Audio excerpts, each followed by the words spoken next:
Hey, what is going on, ladies and gentlemen? My name is Rayge, and we are back today once again with a quick update here in regards to next week's events as we see in the data mines, but as well as what's happened in the game for the last couple of days here. So in case you guys have missed this is how you can stay on top, obviously, and prepare for all the upcoming things, especially now that we have week 3 for the Harbinger going on for next week. So first and foremost, not sure if you guys had a chance to take a look at this, but in the store here, folks, now Victoria Hand has been officially added now in the way of the Intel store. So yes, we can actually go through and purchase shards of her for 12,500 of these Intel credits. And it's definitely been the fastest and quickest we've ever seen a new character getting added into the game in a FARMABLE aspect. So massive shout out to them. This is going to be a really good store if this is the trend going forward. Now, if you recall, obviously we have the rest of the Thunderbolts still being released. We have Hyperion next week, so it's gonna be really awesome to see if they continue doing this, especially with Songbird being the next character addition. Also on a side note too, I was going through, and for those of you that have Vigilante built up for the negative zone, I finished the 2 runs here, but it turns out you can actually still continue onward doing the actual nodes here, and it gives you still more avenues here for additional training materials and gold, and not a lot, but I mean, if you're going through it again and repeating, you do get rewarded. So that's kind of a nice little way that they've added in here if you are able to actually capitalize on this and push forward. As you know, using the Vigilante team seems to be the best approach right now, but you do need them quite built up to participate in that. Okay, so that's it from a game standpoint, folks. Let's get into the data mines here of what's coming around the corner next week. So like I alluded to earlier, Harbinger week 3. It does look like it's going to be a combination of playing through raids, collecting these Harbinger orb fragments once again, and as we saw yesterday in the blog post, folks, the Danger Room also coming out. So XLs are going to be part of this approach of collecting them from the Danger Room to earn rewards. And as you can see, Hyperion's expected to be released. As you play raids with him, you can also earn exclusive rewards. So again, collecting these fragments, gathering the XLs, and then battling in raids with Hyperion at 5 stars and above is what's going to add to the weekly event festivities there. Next battle pass here, season 47, we have a Vigilante mixture shards here, and as well more Intel currency. So definitely be on the lookout for that. Obviously, more shards of Vigilante has definitely helped us participate in some of the newer events that have been released as of late.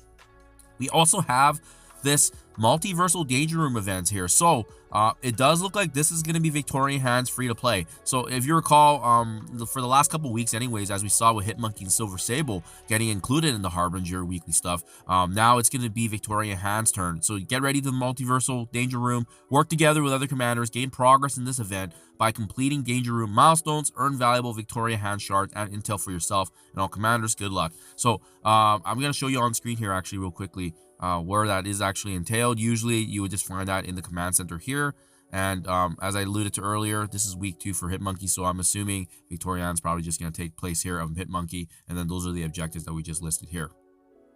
So that is it in a nutshell there, guys. Okay, and then last but not least here, let's take a look at the next one after that. There's actually going to be the Ride of the Allfather here, preparation for Odin. So obviously he's been in the game for quite some time, but they are bringing this event back now in terms of kind of just synergizing what's been updated as of late, right? So gain progress in this event by earning Thunderbolt Diamond Orbs, earning Negative Zone Orb Fragments from the Negative Zone, spending Power Cores from the Web Milestone, and Daily Free Web Claims. So it does look like there's going to be more of the Negative Zone that's happening here, as you can see here, right? And then more of that Victoria Hand burst, typically playing in Blitz with Thunderbolts to earn path to Victoria Hand Orb Fragments. But remember, these burst events have been very unfriendly to free-to-play in the sense that, as you can see, even for Gear Tier 20 burst, you don't actually get any of the Gear Tier 20 pieces unless you spend money, right? So that's a fun thing. We are capped at 40,000 being free to play, and that's actually the max limit that you see right there. Boom. But it's these offers here that have been able to put folks over the top there. Now, guys, just also once again, you go back to this Harbinger event, Negative Zone, it's only 3 days remaining, so I'm assuming the next one's probably going to be, I wonder if it'll allow us still to use Vigilante, but that's what's going to be kind of the big question mark here. We know it's coming back, but whether or not it's going to be maybe more tailored toward Thunderbolt characters, because at that point next week, I would suspect that Hyperion's going to be released, and then most folks would be able to get the 5-piece if you're using power cores, or the way of Intel for purchasing them directly through the store there. So that's kind of what I'm seeing right now in the pipeline. And lastly, the big one here being obviously Quasar, folks. So remember, most of us right now, if you've been doing every objective and haven't missed any, most of us should have roughly 150 shards now, right? I personally, I haven't unlocked the newer characters here relating to the Thunderbolt. So that's Victoria, Han, and Songbird obviously getting released. But you can see once you do have them, battling with them in raids is going to get you 10 points there for each of them. That gives you the 30 right now. So so folks that have been able to unlock the characters so far as of late should have close to 160 to 170, depending on which ones you've power cored or paid to unlock, right? So next week is going to be a big week, guys.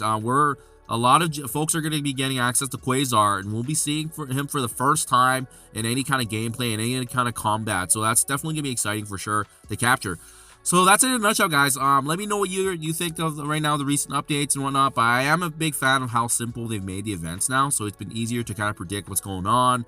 We know where characters are going in and going out. So that has been a really great way to kind of access this. And as well, like I said, the huge win has been the new Intel store, which has been giving us a lot of good stuff like character shards, gifter 20 pieces, really bolstering our roster and what we want to plan for in the game modes that are available to us. So hopefully this is helpful, guys. Happy Friday. Thank you for your time as always, and I'll catch you guys in the next one.